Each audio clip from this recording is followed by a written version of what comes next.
Muy bien, una vez que hemos determinado si el tipo de fuente de poder es lineal o conmutada, procederemos a aplicar un pequeño mantenimiento preventivo. Para ello lo que haremos será retirar primero los tornillos.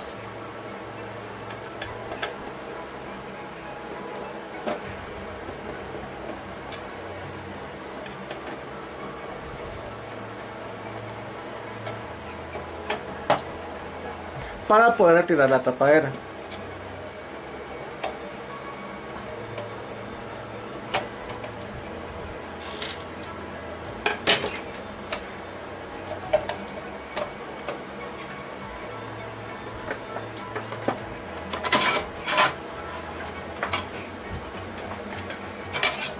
Una vez que retiramos la tapa de la fuente de alimentación, podemos ver los componentes electrónicos que están dentro de ella.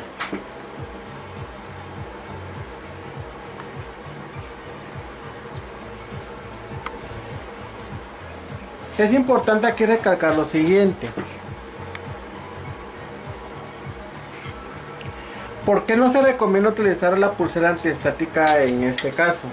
La pulsera antiestática únicamente la vamos a utilizar nosotros cuando estamos trabajando con la motherboard. En el caso de la fuente de alimentación no se necesita utilizar la fuente de la pulsera antiestática por el simple hecho de que cuando yo voy a trabajar con fuentes de alimentación, estas almacenan voltaje. El voltaje que almacenan ellas, debido a que las conectamos a la toma de corriente, son aproximadamente de 120 a 250 voltios. Entonces, ¿qué se aconseja cuando yo voy a trabajar con fuentes de poder? Lo primero que debemos de hacer es, antes de sacar la fuente de poder del equipo de cómputo, es dejarla conectada. Es decir, yo pruebo la computadora y si presentó X o Y motivo, si está fallando o simplemente le voy a aplicar un mantenimiento preventivo, lo que voy a hacer es apagar la computadora y dejar la fuente que descanse 5 o 10 minutos. Esto con el objetivo de que los condensadores que podemos ver aquí, que son los que almacenan los 250 voltios, puedan descargarse de forma correcta. Entonces, ¿qué es lo que vamos a hacer? El ATX1 lo vamos a dejar conectado en la motherboard y vamos a esperar de 5 a 10 minutos.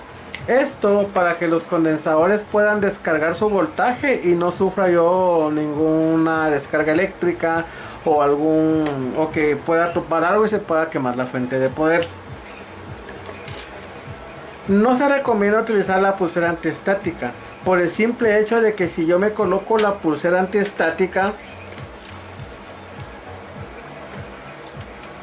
la conecto a la fuente y por X o Y motivo yo toco estos componentes que están aquí, ¿qué es lo que va a pasar?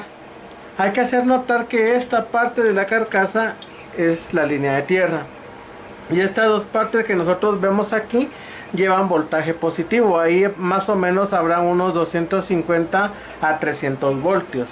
Entonces, ¿qué pasaría si vengo yo y hago un cortocircuito entre la tapadera y los disipadores de temperatura? Si yo tengo puesta la pulsera antiestática, lo que voy a hacer es que voy a generar un cortocircuito o una descarga aún mayor sobre mi cuerpo. Entonces, la pulsera antiestática no se debe de utilizar, porque eso es muy dañino. Si yo cometo el error de hacer un cortocircuito, yo voy a sufrir la descarga total del voltaje. ¿Por qué? Porque el voltaje lo que busca es descargar sobre la superficie o el cuerpo mejor, sobre el mejor conductor que encuentre. Y al tener yo la pulsera antiestática, lo que va a hacer es a descargar todo el voltaje a través de la pulsera hacia mi mano o hacia la muñeca de la mano. Entonces, ¿qué es lo que va a pasar? Vamos a sufrir un shock, ¿verdad? Entonces no se debe de utilizar. Nunca debemos de utilizar la pulsera antiestática. Nos la quitamos, si la tenemos colocada, nos la quitamos y la dejamos aparte.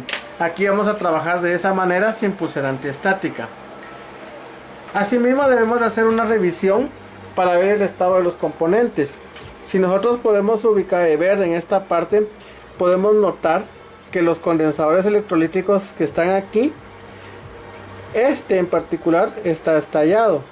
Si se puede ver, estos otros la superficie está recta, está plana, mientras que ese tiene un pequeño abultamiento.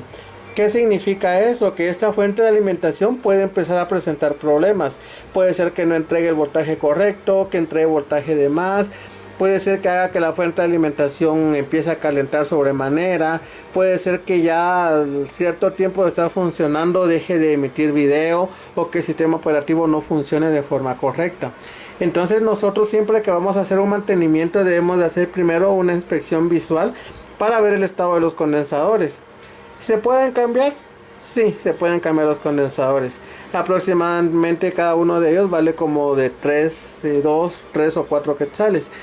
No son muy caros, ¿verdad? Y simplemente es de reemplazarlos para que la fuente vuelva a funcionar de forma correcta. Entonces siempre es importante, como les repito, primero que aquí no debemos de utilizar pulsera antiestática, no se utiliza debido a que aquí manejamos voltajes altos, ¿verdad? De 80, 90, 250 voltios. Entonces la pulsera antiestática no se debe de utilizar en este punto. Segundo, debemos de dejar que la fuente de alimentación repose por 5 minutos o 10 minutos antes de proceder a destaparla. Esto con el ATX conectado a la motherboard, para que el voltaje descargue en todo el circuito y cuando la destapemos no tengamos el inconveniente de alguna descarga eléctrica. Luego tenemos que hacer una inspección visual, ¿verdad? Para ver el estado de los componentes, cómo están, si hay alguna pieza que esté quemada, que esté estallada, algún condensador que esté ya, pues ya esté, que se vea que ya su tiempo de vida terminó, ¿verdad? O alguna resistencia que esté sobrecalentada, algún cable que esté cortado. Siempre es importante hacer las revisiones visuales porque eso me permite a mí tener un panorama general de cómo está el componente o el equipo. En este caso podemos ver que la fuente de poder no está muy sucia, tiene unas pequeñas telas por aquí. El ventilador tiene un poquito de tierra, si lo podemos ver, ¿verdad? Entonces, ¿qué es lo que vamos a hacer? La placa base, la placa de circuito impreso, le vamos a aplicar limpia contacto. El ventilador lo vamos a limpiar con wipe y con espuma limpiadora. Vamos a desarmar el ventilador para ver cómo se encuentra o cómo es de forma interna, ¿verdad? Para aplicar el mantenimiento preventivo a esta fuente de alimentación. Entonces a continuación procederemos a limpiar nuestra fuente de poder.